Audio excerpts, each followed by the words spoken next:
Hello, I'm Chris Baker. Welcome to my talk, Enlistment to Discharge.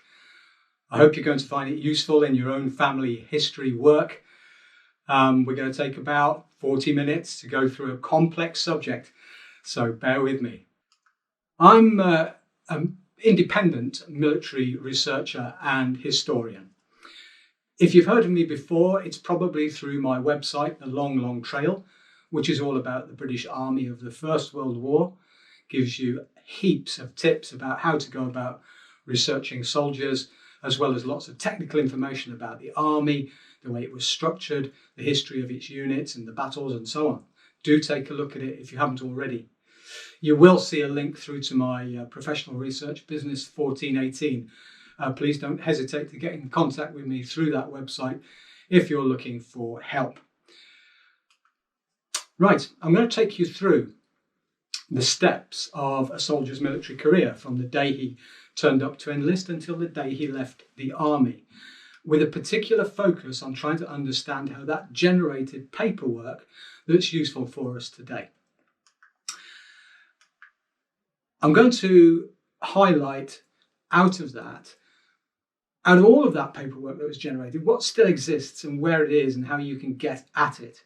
And as you will see, it becomes a rather complex story, which is a great shame. I'm focusing the talk on the period of the First World War, but what I'm saying does apply to a broader time frame. The processes and the paperwork begin to resemble what I'm talking about here from about 1860, 1870 onwards, and continue to apply all the way through to the Second World War and beyond. There is a cut-off in the records that men who served after 1922, their records are not yet in the public domain and need to be applied for from the Ministry of Defence. But when you find them, they will look like the sorts of things we're talking about here. Now, the key learning points that I hope you take away from this talk are that lots and lots of different types of records still exist and are in the public domain.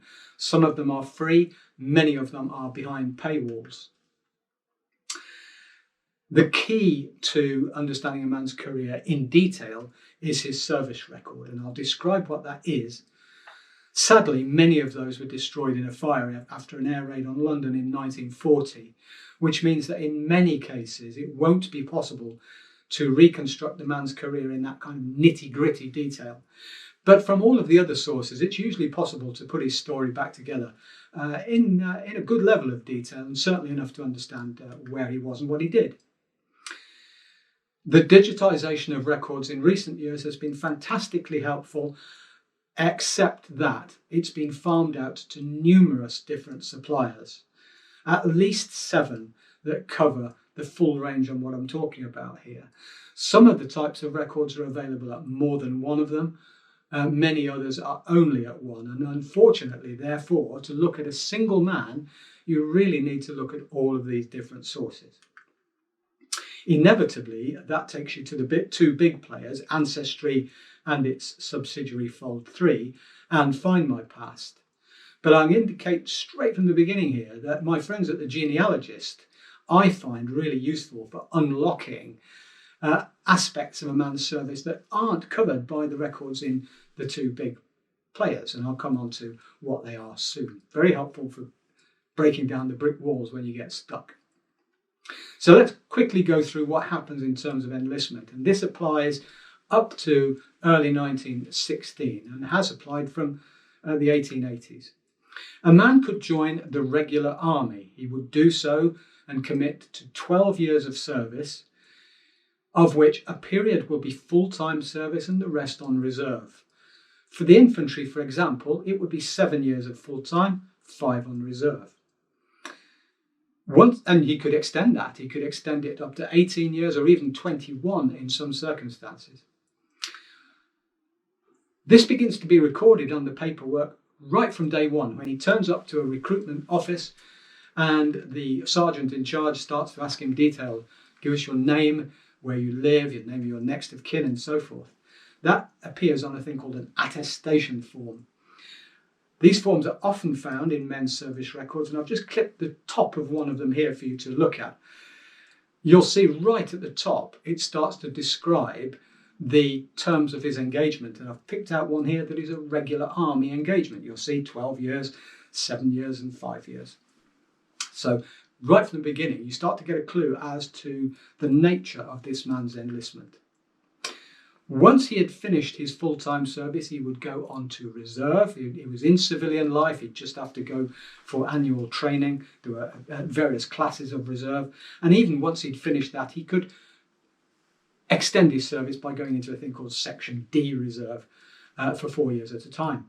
So, for example, many men who went to France in 1914 may have been serving in the army as long as 16 or 20 years, of which a very large proportion had been as civilians on reserve. If a man had joined up in, say, the early 1900s, he'd done his 12 years and then he'd been in Section D for a couple of times, he would still be a regular soldier and called up to serve.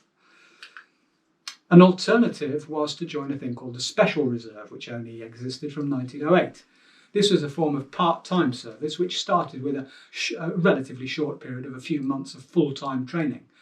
The man would then go for an annual training session. And when war came, these men, like the regular reservists, were called in, they were mobilised, and what's known as embodied for service. Another type of service was with the territorial force, absolutely part-time, usually for 4 years, very local recruitment. So if you don't know where your man enlisted, there's a possibility that he joined his local territorial force unit. 4 years at a time, turn up to a number of drills every week and the highly anticipated annual 2-week summer camp. All of these things are stated at the top of the attestation form. In August 1914, when war begins, a whole new type of service is offered, and you'll have seen Lord Kitchener pointing his finger, trying to attract new recruits. This was into a wartime, duration only level of service. It was for 3 years or the duration of war, whichever proved to be the longer. And technically these men were being enlisted into the regular army. You'll see, and I've changed the attestation form at the bottom here. This is a typical short service, wartime only enlistment into Kitchener's army, for instance, but only for the duration of the war. We hope you enjoyed this video. If you did, please leave a like. To watch the extended, uninterrupted version, go to familyhistory.tv, link in the description. You will also find a host of talks from other experts on a variety of subjects. Don't forget to subscribe to get notified when these videos become available.